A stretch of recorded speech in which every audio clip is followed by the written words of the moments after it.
Hello and welcome to the 5 o'clock news at 7. I'm your host, DJ Drop the Bass. I'm here to report new technological advances in German technology, otherwise known as wonder weapons. The Allies have uncovered a few wonder weapons that they know of. Let's go over to Chris with our story. Chris? Thanks, Casey. The Germans have developed wonder weapons, also known as super weapons, throughout the war to help them destroy their enemies. Unfortunately, the wonder weapons were very feasible and usually prototypes. Also, they came too late in the war. Back to you, Casey.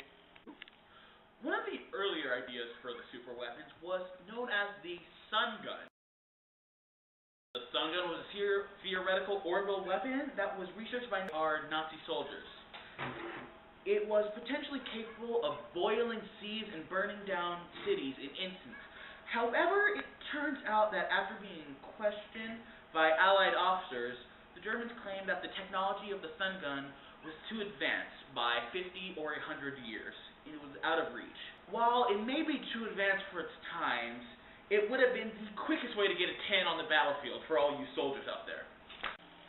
And another discovery by the Allies was an invention called the bouncing bombs. Although the bouncing bomb idea was stolen from a British engineer, the Nazis decided to make their own after recovering an intact one. The reverse-engineered version, nicknamed Kurt, was intended to skip along the surface of the water and explode when it hit a ship. Luckily for the Allies, Nazi scientists couldn't understand the importance of backspin on these bombs. As a result, they tried to stabilize their bombs by fitting them with booster rockets, which, in turn, too had problems in testing. After wasting countless of hours and resources, the Nazis had no choice but to add the bouncing bomb to its graveyard of failed inventions. DJ, Huh? we're still rolling.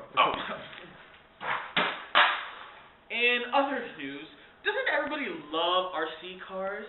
Now, how would you like an RC car with a little more explosion of fun, if you will?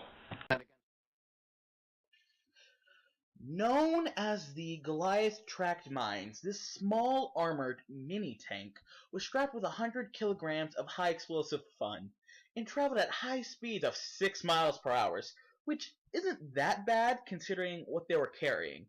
Their major downside was that these things were controlled via a joystick control box, which was connected by a 2,000 feet of triple-strand cable. All the Allies needed to do was cut said wires, which would render the mighty Goliath, oh the irony, absolutely useless.